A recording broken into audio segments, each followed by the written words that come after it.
The preceding program was paid broadcast. Any ideas, comments, and opinion expressed by the program hosts do not necessarily reflect the views and opinion of the station.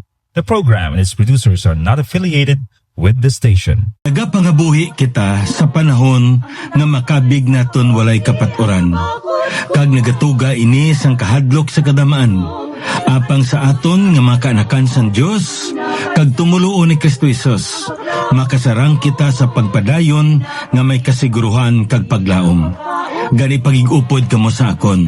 Kaysa sulod sining 30 ka minutos, aton pagapamlandungan sa pulong sang aton Ginoo kung paano kita magpanglakaton nga may kaisog sa tunga sang kalibutan nga walay kahusayan.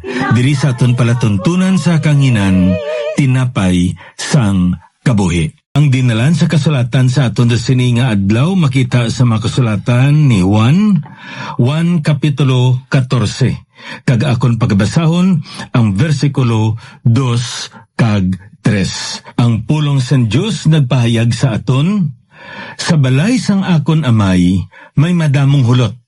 Kun wala, magasugid bala ako sa inyo nga nagagadto ako sa pag-aman sa inyo sing duog. Kag kun ako makagadto kag makaaman sa inyo sing duog, magabalik ako. Kag dalhon ko kamo kaupod nakon. Agod niya kundiin ako, didto man kamo. Hon nga aton ginpamatian, ginkuha ini sa isa ka dinalan sa kasulatan. Job chapter 19 verse 25. My Redeemer liveth, and he shall stand at the latter day upon the earth. Amo ini ang kasiguruhan nga ginpahayag sang pulong sang Ginoo sa tagsa-tagsa ka mga tinubos niya. Ang kamatuoran diri nga makita naton nga ang ini nga panag-on nga yara ikaw kag ako nagapangabuhi. Wala sing kasiguruhan ini. Kag tamaan kalaot kag ang halit sang sala nagaantos kita. Apang nagapasalamat kita kay ang pulong mismo sang Ginoo nagatudlo sa aton nga ang aton mismo nga manuluwas, ang aton mismo nga manunubos nagakabuhi. Napatay siya apang nabanaw siya kag nagakabuhi siya subong kag magatindog siya sa nauli nga adlaw sa sini nga kalibutan. Ang kamaturan dira nga gusto ipahangop sa aton nga siya amo ang magahari kag subong man manginhukom sa sini nga kalibutan. Kag nagapasalamat kita sa Ginoo kay sa sini nga tion tadlungon sang Ginoo ang tanan-tanan.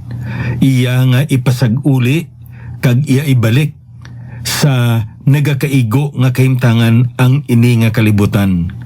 Ang ini nga kalibutan ginalitan sa sala. Apang sa sina mismo nga tion ipanumbalik ipasag-uli ini sang aton Ginoo sa Kristo. Kag nga ang pulong mismo sa Ginoo nagambal sa aton nga magapuyo siya sa tunga naton. Magapuyo siya nga may pagkamatarong kag subong man may ara nga pagukom. Kag nagapasalamat kita nga ang ini nga paghari sang aton Ginoo kag ang ini nga paghukom sang aton ni Ginoo. Amo ini ang paghari kag ang paghukom nga himpit.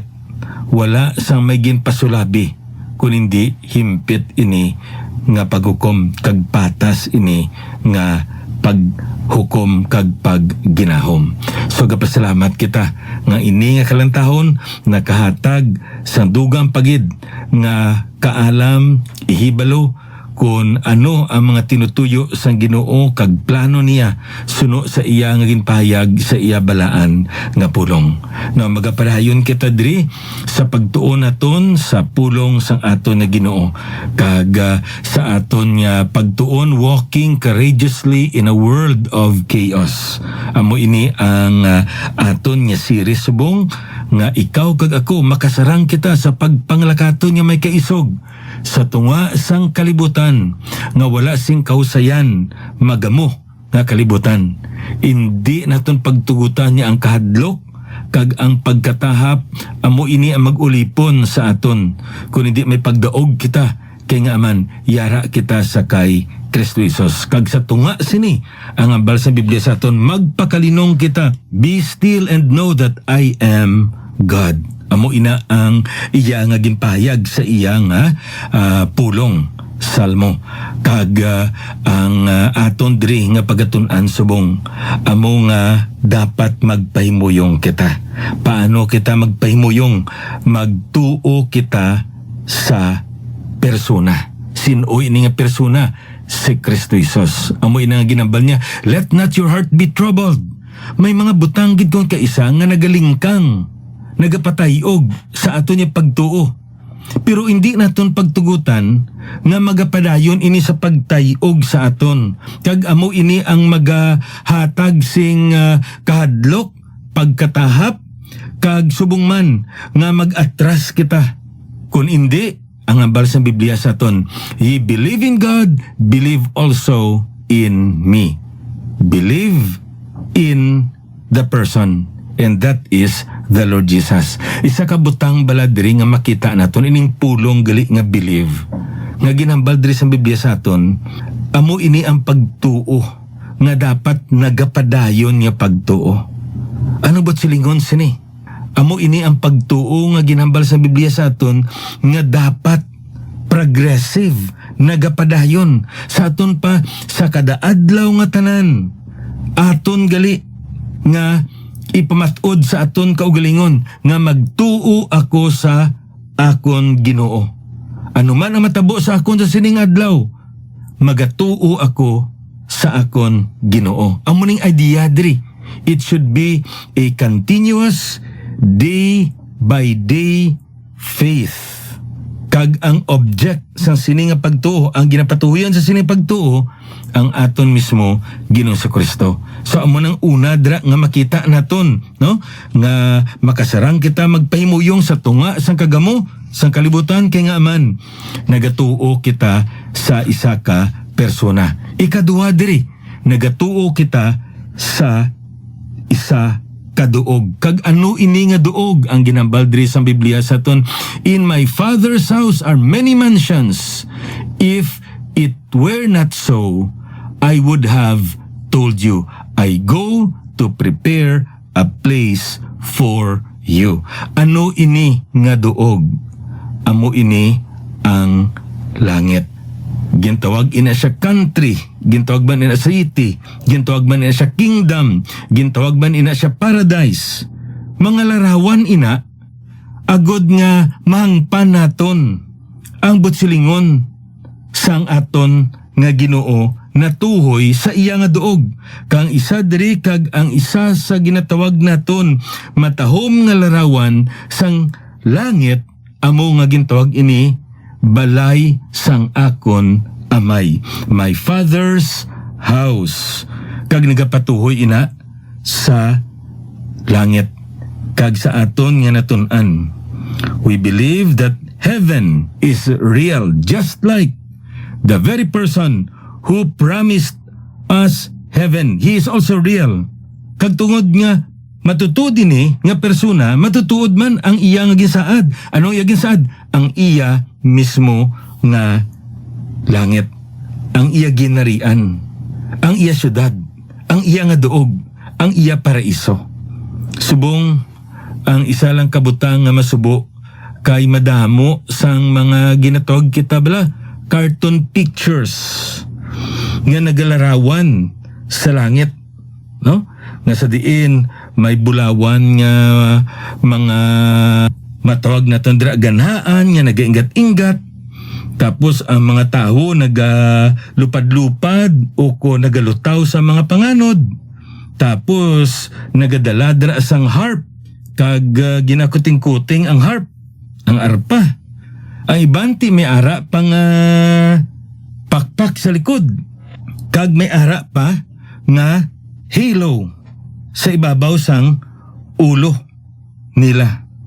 Pero kung aton niya lang taon, hindi amo ina ang larawan sang langit.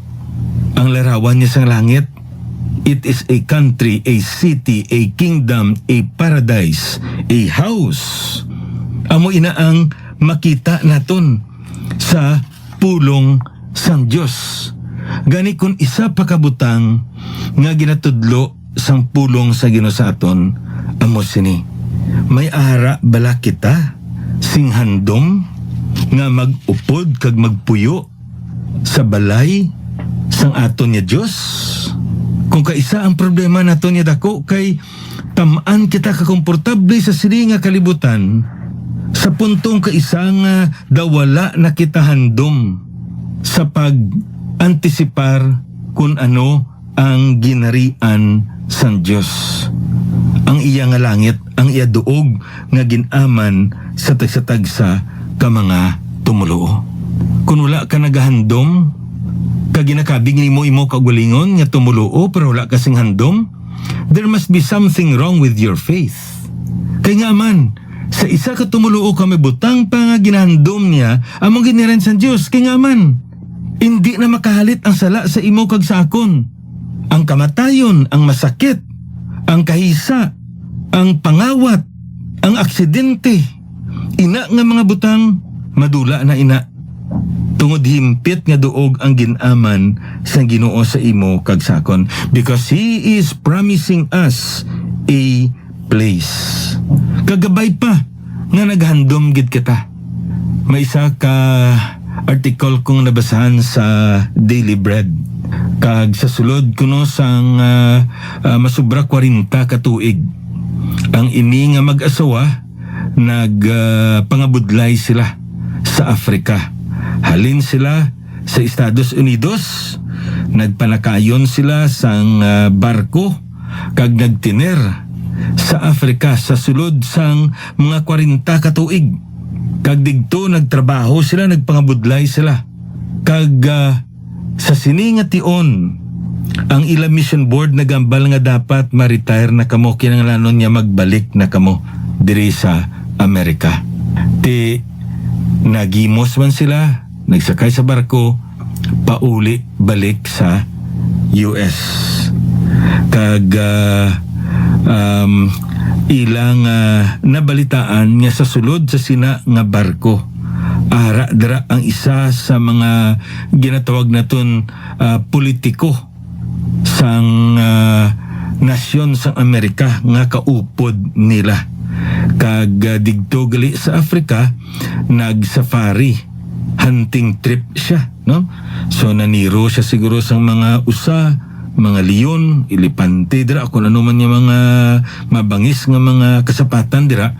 Amo nang iya nga ginobra digto sa Afrika, kag nagbalik siya. Kag upod niya ang ini nga missionary couple. Kag sa nagapalapit sila sa puerto nga sa diin dira magdungka ang barko, nanotaran nila nga may ara banda nga nagatukar. Kag may ara malapad nga banner nga nagabutang dira, welcome. Tapos ara ang ngalan sang sina nga politiko. Kag madamo sa mga katawan nga nagabitbit sa banderitas, no? Kag ila ina nga ginawagayway dira ang ina nga banderitas, samtang nagapanaog sa barko ang ina nga pangulo nila, no? Kag nasaksihan ini sang mag-asawa nga missionary couple. Kag sa ila nga pagpanaog, nagmuno siya sa iyang asawa nya, ini nga pangulo naton naglakat sa Afrika, naniro digto sa mga kasapatan. Pagbalik niya lang tuwa ang mga katawan kung paano siya ginabi-abi. Kita naglakat kita sa Afrika sa sulod sa 40 ka tuig, nangalagad kita sa Ginoo. Tapos pagbalik naton sa aton nga balay, bisan isa lang ka membro sang aton nga mission board, o kung isa sa mga membro sang aton supporting churches, wala gid sang may nag-abi-abi sa aton. Kag sang nabatian sang sini nga asawa, iya nga ginkup-an ang iya nga bana, kag nagambal siya, "Dear, we are not home yet. Katahom sina no? Nya palangga, dumdumon mo. Wala pa kita nakapauli. Ano ba't silingon sina? Ang iniya kalibutan, hindi amo ining puluyan ta. Sa bag-o nga langit kag bag-o nga duta, digto ang aton puluyan. Kag mismo ang Ginoo sa mga Ginoo, kag hari sa mga hari, amo ang mag-atubang sa aton.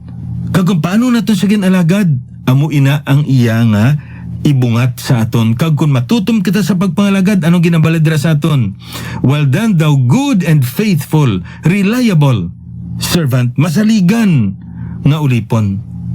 Amo ning katahom diri gali nga makita naton sa pulong sang aton nga Ginoo. In my Father's house are many dwelling places, are many mansions. I go to prepare a place for you. He is not only telling us to believe to a person. He is not only telling us to believe in a place, but He is also telling us to believe in a promise. Ano yun nga promise? And if I go, verse 3, and prepare a place for you, I will come again and receive you unto myself, that where I am, there ye may be also. This is one of the most comforting promises of our Lord Jesus. I will come again. Dumdumo naton nga nagasala ang mga disipulo sa aton nga Ginoo kay nga aman sa sini nga mga tinion. John chapter 13, nakita naton nga ginhambal ni Kristo Jesus nga may magluib sa iya, may magtraidor sa iya. Itugyan siya sa mga kamot, sa mga katawhan. Magalakat siya sa duog nga wala nila nahibaluan, kag hindi sila makagadto sa sina nga duog. Kag karon ginhatag niya ang ini nga saad. And this indeed, this particular promise comforted the disciples. Why? Magauna siya, pero magabalik siya. Kuhaon sila, kag dalon niya sa iya mismo nga duog nga ginaman. Kag anong ginambaldra? Agod niya kundi in si Kristo Jesus, didto man sila. Hindi nga kundi in sila, didto si Kristo Jesus. Kundi in si Kristo Jesus, didto sila. Amo ning katahom sang aton gali nga kaluwasan. Kaya nga man, upod sa aton kaluwasan ang saad. Kag ano ini nga saad? I will come again and receive you to myself, that where I am, there you may be also. Na maiban nga mga katawhan, nga ilan nga paglantaw, nga amo ini ang tion, nga ikaw kag ako mapatay.